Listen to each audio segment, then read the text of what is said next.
Peux-tu l'imaginer? Une femme qui hérite d'une maison que personne ne voulait. Pas une maison ordinaire, mais une demeure qui respire, dont les murs chuchotent quand le vent descend des collines et dont les fenêtres paraissent observer quiconque ose passer.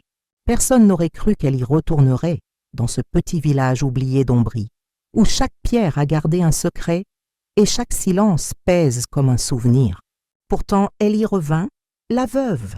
Elle s'appelait Clara Moretti et ses yeux portaient la paix inquiète de celles qui ont aimé et perdu, de celles qui ont vu la vie s'éteindre comme une chandelle dans une chambre close. Depuis 3 ans, elle vivait dans une pension anonyme de Pérouse, dans un temps sans contour, rythmé seulement par de petits gestes et de longues absences. Quand la nouvelle de l'héritage arriva, elle ne ressentit ni surprise ni joie, seulement un léger frisson, comme si une corde rompue en elle avait vibré une dernière fois. La maison appartenait à une tante que personne ne se rappelait bien, une femme solitaire, retirée au bord du bois, dont on disait qu'elle parlait aux oiseaux. Là-bas, la brume tombait chaque soir pour couvrir les vignes, et les sentiers devenaient des veines de boue. Personne n'y avait remis les pieds depuis sa mort. On murmurait que la maison était maudite, ou peut-être simplement vivante. Clara y arriva un après-midi d'octobre, quand le soleil mourait derrière les cyprès, et que le ciel semblait un vieux tissu plein de plis et de lumière. La route était étroite, avalée par l'herbe, et les roues de sa vieille voiture gémissaient. Devant le portail rouillé, elle s'arrêta. La clé dans sa main était froide. Pendant un instant, elle pensa à rebrousser chemin, puis elle l'introduisit dans la serrure. L'intérieur sentait la poussière et le temps. Tout était figé, les chaises couvertes d'un voile gris, un portrait de femme au-dessus de la cheminée, un bouquet séché sur la table. Quand elle ouvrit les fenêtres, la lumière entra brutalement, soulevant les particules de poussière comme une nuée d'âme trop longtemps enfermée. Elle resta là, immobile, à écouter le souffle de la maison. Chaque craquement, chaque soupir du vent lui semblait une parole. Elle n'avait pas peur, ou peut-être si, mais c'était une peur douce, presque nécessaire. Quelque chose dans cette demeure la retenait, un appel ou une promesse. Les jours passèrent. Clara nettoya, rangea, apprivoisa peu à peu les pièces. Chaque objet avait une âme, chaque recoin une mémoire. Dans une malle, elle trouva un vieux cahier, des pages jaunies, une écriture penchée, nerveuse. Elle ne le lut pas tout de suite. Elle le posa près du lit, comme on dépose un animal endormi qu'on ne veut pas réveiller. La nuit, la maison respirait plus fort. Parfois du grenier montait un son léger, ni pas ni battement, un froissement, un souffle. D'autres fois, un soupir long et profond. Clara ouvrait les yeux dans l'obscurité et écoutait. Ce n'était pas la peur, mais la sensation étrange qu'une présence veillait sur elle. Un soir de pluie, tout changea. Le vent secouait les arbres, la flamme d'une bougie tremblait sur le mur. Clara ouvrit le cahier. Les premières lignes parlaient du jardin, des saisons.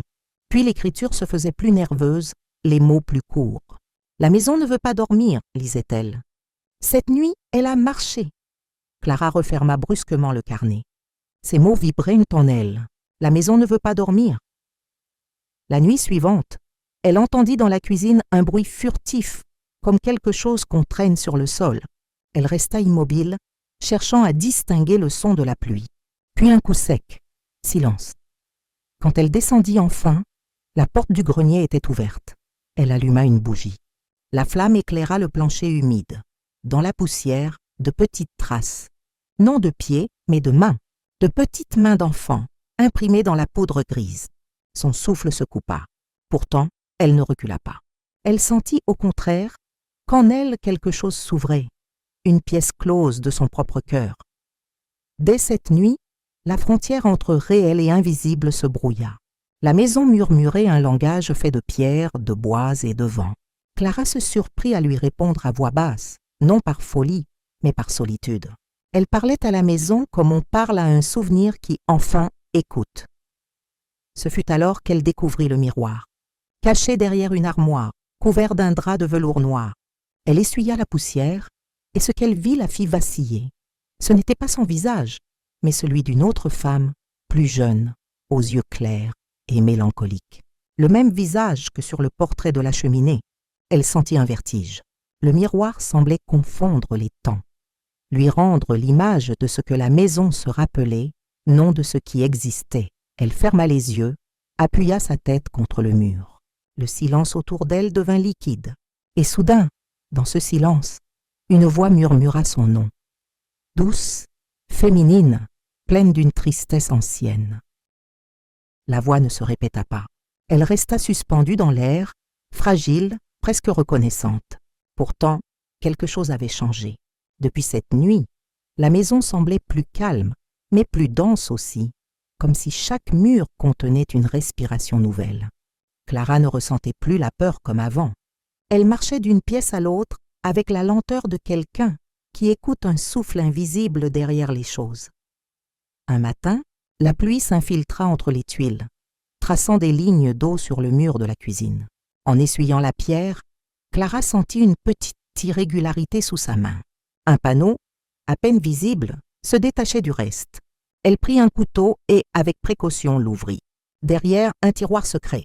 À l'intérieur, 3 objets, un trousseau de clés fines, un camé fendu au centre, et une lettre pliée en 4, attachée d'un ruban de lin. Sur la couverture, une seule initiale. Clara posa la lettre sur la table. La lumière grise du matin glissait sur le papier comme sur une peau. Elle ne l'ouvrit pas tout de suite. L'idée même de lire ces mots lui faisait battre le cœur. Elle préféra attendre la nuit, comme si la maison devait d'abord donner son accord. À la tombée du jour, la pluie redoubla. Le vent entrait par les fentes du toit, apportant l'odeur du bois humide. Clara monta jusqu'au grenier, attirée par une intuition plus forte qu'elle. Là-haut, dans l'obscurité, les objets dormaient dans une poussière douce. Mannequins sans bras, boîtes, formes de chapeaux, photos sans visage. Et au fond, sous une planche, elle trouva une trappe. La clé du trousseau y entra comme dans une serrure qui reconnaît sa main. En dessous, un petit coffre. Elle l'ouvrit. À l'intérieur, une coiffe de bébé, une mèche de cheveux blonds nouée d'un fil rouge, un hochet d'argent terni et un carnet bleu à la couverture de tissu. Les pages tremblaient un peu sous ses doigts. L'écriture penchée, nerveuse, disait peu « La maison garde ». La maison n'oublie jamais. Clara resta longtemps à contempler ces reliques. Le feu du poêle éclairait la pièce d'une lueur mouvante, et dans ce tremblement, il lui sembla percevoir des ombres qui dansaient, lentes et silencieuses. Elle comprit qu'elle ne devait pas fuir. Ce que la maison demandait, c'était d'être écoutée. Elle ouvrit alors la lettre. L'encre s'était étalée comme une larme sur le papier. Quelques lignes seulement. S'il ne peut être accepté, ce sera la maison qui le gardera.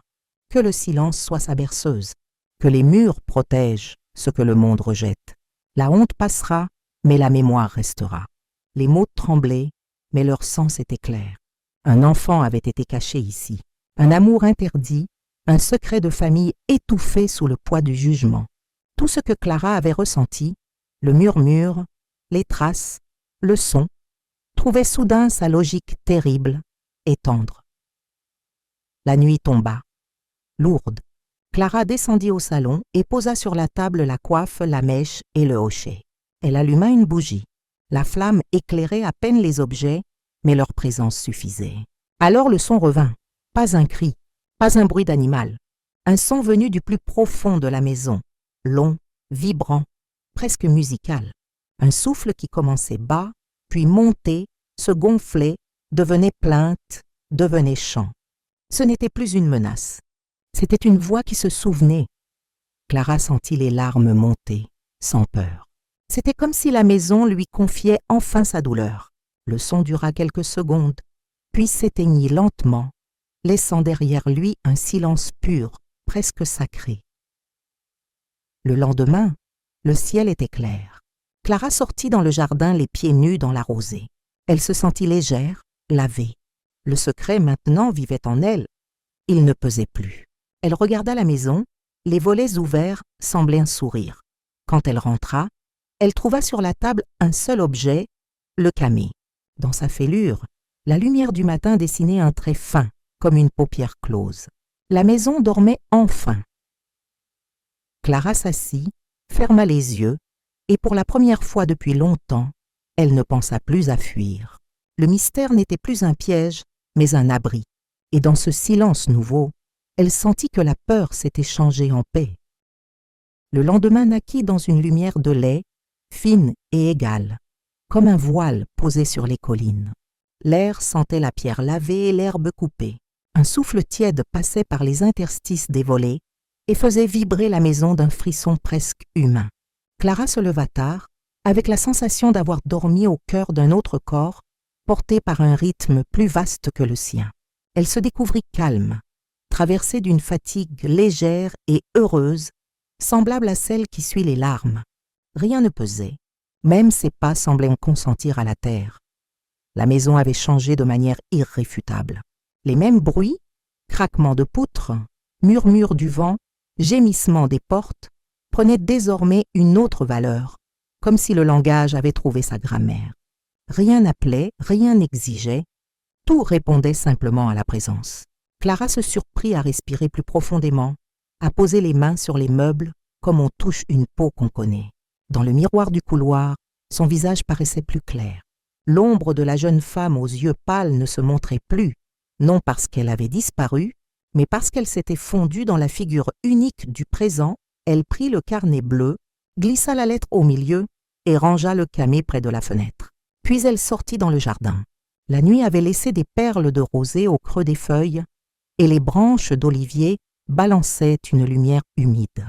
Entre deux pierres moussues, de fines tiges inconnues offraient des fleurs timides, violettes pour certaines, blanches pour d'autres, comme si la terre, allégée de son secret, se permettait de fleurir là où rien n'avait osé pousser. Clara resta longtemps à contempler cette apparition modeste et pensa que la beauté la plus sûre avance ainsi. Sans bruit, dans les interstices, elle rentra, ouvrit grand les fenêtres et laissa le jour s'installer. Le salon se remplit d'un souffle égal. Les rideaux, gonflés, prenaient la forme de voiles. Sur la table, elle posa un bol d'eau claire et dans l'eau, une seule violette. Le bol devint un petit astre domestique autour duquel la pièce se mit à tourner avec lenteur. La flamme du poêle, ce jour-là, n'était pas nécessaire. La chaleur venait de l'accord invisible entre les choses. Elle s'assit immobile, sentant sous elle la patience du bois. Le temps adopta un pas différent. Il ne se découpait plus en heures, mais en clarté. Celle des matinées laiteuses, celle des après-midi dorés, celle des soirs grisés par la brume. Chaque clarté portait son geste. Le matin, Clara balayait la poussière avec une application silencieuse et il lui semblait que cette poussière, autrefois lourde, devenait légère comme une cendre bienfaisante. L'après-midi, elle écrivait quelques lignes dans le carnet, non pour raconter mais pour déposer. Elle notait le mouvement du vent, la respiration de la maison, l'odeur du linge qui sèche. Parfois une phrase venait d'elle sans qu'elle la cherche. La maison ne réclame plus, elle accueille. Elle laissait ses mots reposer sur le papier comme des graines. Un jour gris ramena la pluie, une pluie longue, filiforme, qui cousait le ciel à la terre. Clara marcha jusqu'à la petite chapelle au bout du chemin. Les pierres suintaient une fraîcheur ancienne. Elle entra sans bruit, déposa le camé dans une niche et resta debout, simplement, le visage levé vers la fissure par où passait un filet de jour. Elle ne demanda rien, n'offrit rien. Elle comprit que la gratitude ne suit pas toujours la forme de la prière et que l'acceptation est parfois le plus pur des cultes. Lorsqu'elle ressortit, l'air avait un goût de fer et d'eau. Dans sa poitrine, quelque chose se rangeait à sa juste place. Les nuits n'étaient plus les mêmes. La maison ne gémissait plus sous le poids du non-dit, elle ronronnait doucement d'un son presque végétal. À l'heure où la lune blanchit les toits, Clara restait éveillée, allongée, et percevait un battement régulier montant des fondations. Ce battement lui était devenu familier. Il ne parlait plus d'un enfant caché, ni d'une honte, mais d'un cœur commun. La maison et elle accordaient comme deux voix sur la même note. Il arrivait aussi qu'un tintement infime traverse le couloir, très loin, très bas, souvenir du hochet d'argent. Ce tintement n'était plus un appel. C'était une berceuse qui s'achève. Peu à peu, des gestes nouveaux s'inventèrent. Clara plaçait le matin un vase de verre au centre de la salle le garnissait d'eau, y posait la fleur du jour, parfois un brin d'herbe. Elle apprit à cuisiner sans recette, à écouter le point exact où l'eau chante dans la casserole, à reconnaître la minute où le pain accepte la chaleur du four sans se fendre. Dans ces attentions minuscules, elle se sentit revenir à l'existence comme une plante revient à la sève. Sa solitude, autrefois coupante, prenait la douceur d'une chambre bien ordonnée. Le village, à distance, changea également de regard. On apercevait parfois Clara sur le chemin, manteau serré, panier au bras, allure droite. On disait qu'elle avait réussi là où d'autres avaient renoncé. On abandonna les mots lourds et les superstitions. Les enfants, quand ils passèrent devant la grille, ralentissaient un peu, non par crainte mais par instinct, comme si un animal invisible dormait et qu'il ne fallait pas troubler sa respiration. Clara sentait peu tout cela. Elle avançait à sa mesure, simple, retenue, avec dans le regard une lueur neuve que personne ne savait nommer. Un après-midi de froid clair, elle s'arrêta dans le couloir, face au miroir. La vitre renvoyait un intérieur dépouillé. La table, la chaise, le vase, le bol, mais quelque chose avait glissé dans la qualité de l'image. Ce n'était plus une scène figée, c'était un plan vivant, comme ces plans de cinéma où rien ne se passe et où pourtant tout arrive. Au lieu de guetter le retour d'un fantôme, Clara prit le visage qu'on lui offrait pour un paysage. Elle y lut des lignes, des saisons, des sillons. Elle reconnut le deuil non comme une blessure ouverte, mais comme un anneau de croissance, visible dans la coupe d'un tronc, trace de tempête et promesse de force. Le soir, elle écrivit encore. Elle nota que la maison, désormais, avait un silence d'animal rassasié, qu'elle lui semblait plus basse, plus proche du sol, comme si elle s'était alourdie d'une paix nouvelle. Elle ajouta qu'elle acceptait de rester, pas par devoir, ni par manque d'autre lieu, mais parce que rester devenait un verbe actif, rester pour habiter, pour veiller, pour garder en soi la part du monde qui n'a pas su se dire. Au cœur de l'hiver, un brouillard épais descendit des collines, effaça les limites et les chemins.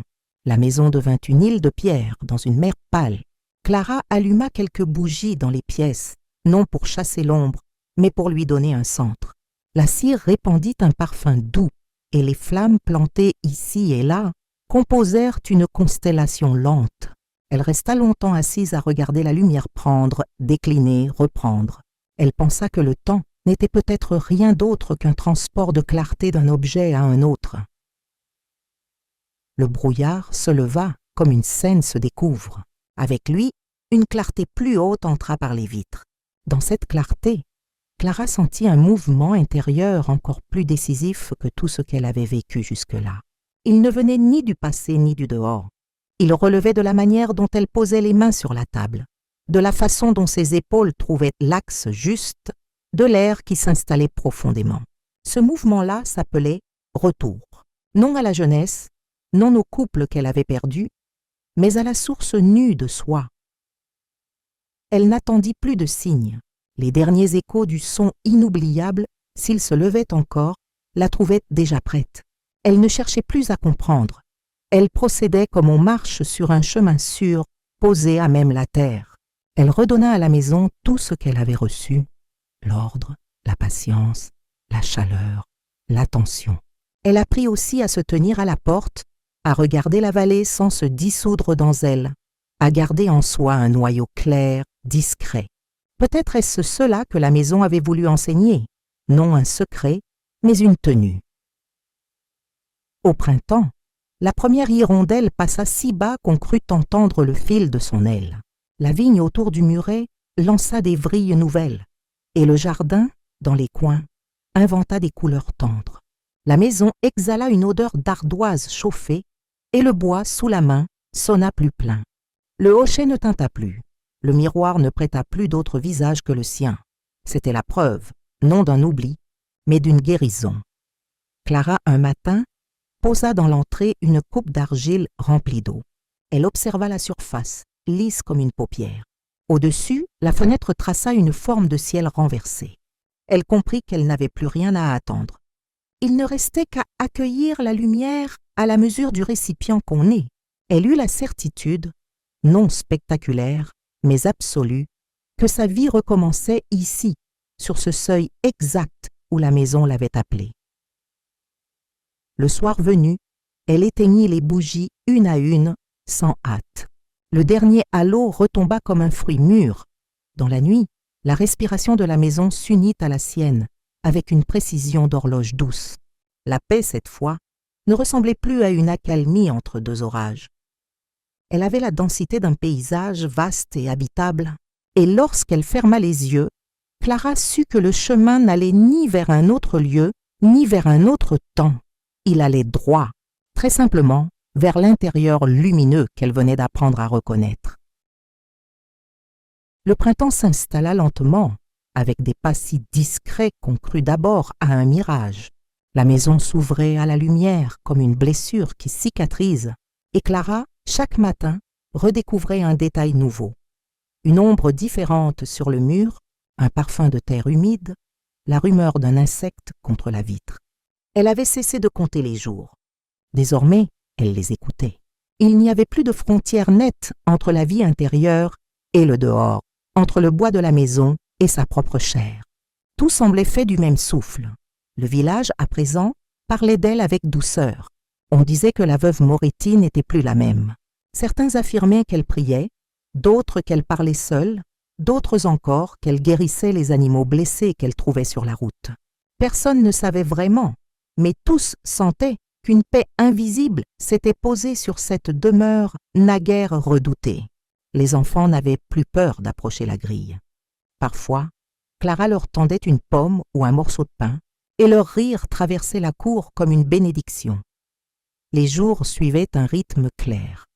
Matin de lumière blanche, après-midi d'or poussiéreux, soir bleu cendre. Clara entretenait le jardin, réparait les volets, repassait les rideaux en chantonnant des airs anciens qu'elle ne se souvenait pas d'avoir appris. Le son inoubliable, celui qui autrefois la hantait, revenait parfois, mais transformé. Ce n'était plus un écho venu d'ailleurs. C'était une vibration intérieure, un fil d'harmonie tissé entre elle et la maison. Elle comprit qu'il ne s'agissait jamais d'un fantôme, mais d'une mémoire qui avait trouvé sa voie à travers elle. Un matin de mai, elle sentit l'envie d'écrire. Pas dans le carnet bleu, celui-là appartenait au passé, mais sur une feuille blanche, libre de toute main ancienne. Elle écrivit « La maison m'a pardonné d'avoir eu peur, et moi, je lui pardonne de m'avoir fait attendre. » Puis elle posa la feuille sur la table et sortit marcher. Le sentier jusqu'à la chapelle était désormais tapissé d'herbes neuves. Les collines, d'un vert presque liquide, ondulaient sous le vent. Les cyprès dressés semblaient des cierges plantés pour célébrer la vie. En arrivant devant la porte entr'ouverte, Clara sentit que la maison et la chapelle respiraient du même air, que le mystère qui les liait n'était ni religieux ni magique, mais purement humain, celui du pardon, de la mémoire. Du passage, elle resta longtemps à l'intérieur, dans le silence tiède. Le camé reposait toujours dans sa niche, mais la fissure s'était adoucie, comme si la pierre avait accepté la lumière. Clara ferma les yeux.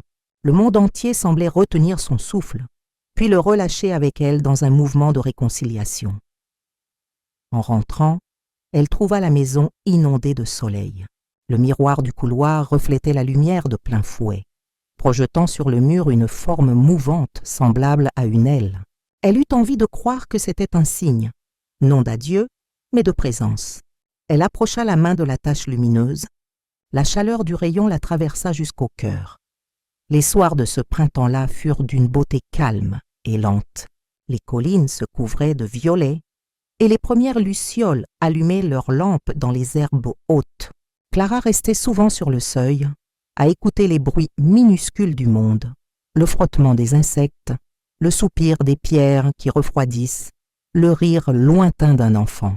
Tout semblait accordé à une musique que seule elle entendait pleinement. Peu à peu, son regard sur la mort changea. Elle n'y pensait plus comme à une fin, mais comme à une continuité naturelle, un passage aussi doux que la lumière du soir, glissant d'une pièce à l'autre. Elle pensa à son mari, à la femme du portrait, à l'enfant invisible. Ils n'étaient pas partis. Ils avaient simplement traversé la matière, devenue lumière, odeur, sons, et la maison, dans son silence, gardait trace de leur passage comme un coquillage garde l'écho de la mer. Une nuit, Clara rêva qu'elle marchait pieds nus dans le jardin. Le sol était chaud malgré l'obscurité. Le vent faisait vibrer les branches et du cœur de la maison venait une mélodie lente, jouée sur un instrument qu'elle ne connaissait pas. En approchant, elle vit que la maison s'était changée en un vaste corps de verre, transparent, où l'on pouvait voir passer la lumière à travers les murs. À l'intérieur, des formes flottaient, des souvenirs, des visages, des gestes, tous légers, tous paisibles. Elle-même se vit parmi eux et ne ressentit plus de séparation. Puis le rêve se dissout dans un battement d'ailes. Au réveil, tout était pareil, et pourtant différent. Les murs semblaient plus clairs, le silence plus profond, le jour plus vaste. Elle sut alors que le travail de la maison était terminé. Le passé avait été entendu, et elle aussi. Elle prit une décision simple. Chaque soir, désormais, elle allumerait une seule bougie à la fenêtre pour ceux qui errent sans trouver de maison. Pas pour conjurer, mais pour accueillir. La première fois qu'elle le fit, le vent s'éleva, léger, et la flamme vacilla avant de se stabiliser, droite, vive. Clara eut la certitude que quelqu'un, quelque part, avait vu cette lumière. Depuis, la maison n'a plus jamais fait de bruit. Elle ne marche plus la nuit, ne soupire plus. Elle respire en silence, comme une poitrine qui s'endort. Parfois, au petit matin, un parfum d'amande flotte dans la cuisine, ou bien une porte se referme toute seule, sans courant d'air. Clara sourit. Ce sont les gestes familiers d'une amie qui veille encore, mais sans lourdeur. Et lorsque le soleil décline derrière les collines, la lumière traverse les vitres avec la douceur d'une main posée sur le front.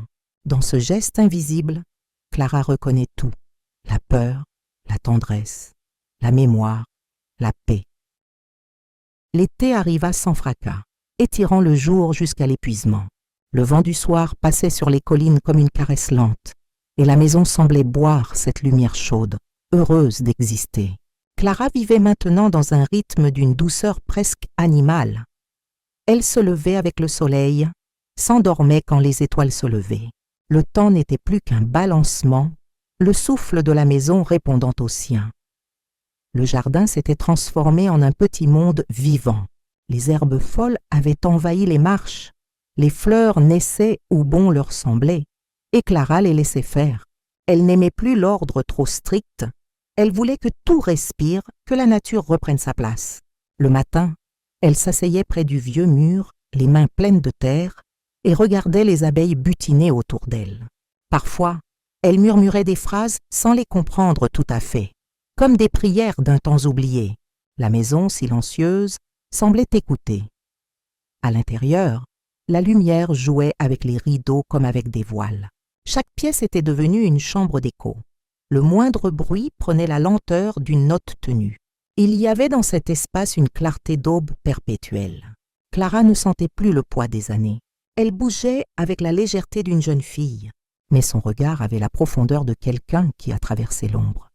Un jour, alors qu'elle balayait la poussière du couloir, elle trouva sous le miroir un petit objet qu'elle n'avait jamais vu, une épingle dorée en forme d'aile. Elle la prit dans sa paume, chaude, presque vivante. Peut-être appartenait-elle à la femme du portrait ou à la tante disparue. Peut-être était-ce un simple vestige, mais pour Clara, c'était un signe. Elle la posa sur la table, à côté du vase d'eau claire, et se dit « Tout ce qui reste finit par revenir sous une autre forme. » Les semaines passèrent. Les soirs devenaient lourds de parfums. La chaleur entrait jusque dans les draps. Clara dormait les fenêtres ouvertes, et la lune dessinait sur son visage des ombres douces. Le son mystérieux, celui du début, n'était plus revenu. Ou peut-être était-il devenu inaudible, fondu dans le murmure du monde. Il vivait en elle désormais, comme une pulsation lente et sûre, le cœur de la maison confondu avec le sien. Un après-midi, une jeune femme frappa à la porte. Elle venait du village. Elle avait les yeux clairs, les cheveux blonds et la curiosité simple de la jeunesse. « Je voulais voir la maison, madame. On dit qu'elle est différente, qu'on s'y sent bien. » Clara la fit entrer. Elles marchèrent dans le silence feutré entre les murs pâles.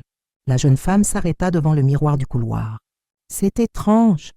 J'ai l'impression que quelqu'un nous regarde avec tendresse. » Clara hocha la tête sans répondre.